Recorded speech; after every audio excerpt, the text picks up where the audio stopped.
আজকে আমাদের বড় পুকুরে মাছ ধরা হয়েছে। দেখেন আজকে আপনাদের ভিডিও দেখাইতেছি বড় পুকুরে। এই ঠান্ডা কটকুটে শীতের মধ্যে জাল করে খবর দিছে আজকে পুকুরে মাছ ধরবো, তা হেরা নাই আমি জাল লইয়া টানাটানি করতেছে ওই পাশে থুবাইবা। আমি তো এখন দেখি আমার নিজেরই শীত করতেছে, কিন্তু আমি আজকে মাছ ধরা দেখমুই তাই পুকুর পাড়ে চলে আসছি। দেন জাল দেখি পুকুরে দাঁড়িয়ে রয়েছি যাতে না পড়ি। আমি যদি পড়ি রে সব দিনের জাল থুবে এই পাশে আনছি, কিন্তু এই ঝোপঝাড়ের মধ্যে মাছ ঢুকিয়া থাকে, তো সব মাছ এগুলোর মধ্যে ঢুকিয়া যায়, তাই এগুলো লালালালি করতেছে যাতে লালালালি ঠেলায় জালের মধ্যে মাছ চলে যেতেছে।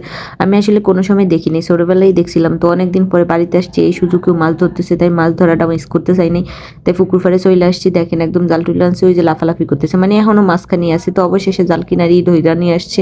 এই যে কত মাছ এখন যে বস্তা ভরে নামছে, কারণ আমরা এগুলা খাই, কখনো বিক্রি করে না। বাড়ির পুকুরের মাছ ধরলে ভাগের গুলা ভাগ ভাগ করে সবাই দিয়া দেয়, কেউটা বিক্রি করে না, কারণ এই পুকুরের মাছ নিজেকে কোনো সার টার দেওয়া হয় না, ময়লা টয়লা নেই, নিজেকে পুকুরের মাছ এই জন্য নেয়। বড় বড় কাতলাগুলা নিতেছে, রুই মাছ আর পাঙ্গাস মাছ নিতেছে। আমার এক দাদা আছে, হ্যাঁ তো সিলাসিলি করতেছে কেন মাছ নেয়, এত মাছ নেয়, কারণ আগের যুগের মানুষরা একটু মানে মায়া শিল্লা হয়, তারা মাছ টাছ মারতেইছে না। আমার নানাদের পুকুরের মাছ জীবনও ধরতে দিব না, ও মাছ জীবন ওই কেউরে ধরতে দিব না। মাছ কত এসে মাছ পুকুরে থাকবো, বড় হইব, কি দরকার খাওয়ানোর, নদীর মাছ খাও।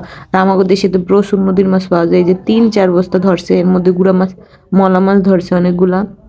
দেখেন আমি খুঁজি খুঁজি বেশ করতেছি মলা মাছগুলা, কি বড় বড় ভিডিওতে যদিও ছোট ছোট দেখা যায়, তারপরে এর মধ্যে কতগুলা এরির নাম আমরা এগুলারে জীবিত করে রাখছি। এগুলো আমরা কি জিনিস কি বাইলাস টুরও আমি ফারি না নাম। তারপরে এই দেখেন এই যে 3-4 বস্তা মাছ, মানে এগুলো জাস্ট নিজেকে খাওয়ানোর জন্য, বাড়ির মধ্যে 3-4টা ফ্যামিলি এগুলো নিজেকে খাবারের জন্য রাখছে। 3 বস্তা মাছ ধরছে, জাল টানছে এই শীতের মধ্যে, কারণ শীতের মাছ নাকি মানে বসি টুসি কোনো কিছু দিয়ে ধরা যায় না। তারপরে এই যে আমরা মাছ ধরে এখন ভাগাভাগি কইরা যার ভাগেরটা হে লইয়া যাবো। তো ভালো থাকবেন। কার কার বাড়িতে এভাবে পুকুরে মাছ ধরে? আমাদের বাড়িতে এই যে বিশাল বড় একটা কাতল মাছ ধরছে, প্রত্যেক কয়দিন পরেই ধরে। তো ভালো থাকবেন, আল্লাহ হাফেজ। এইবার আমাদেরও দেখার সুযোগ হয়েছে, আমরা না থাকলে এগুলো আমাকে কেটে কুটে বা মানে রেখে দেয়, তো এবার ছিলাম তাই গেলাম।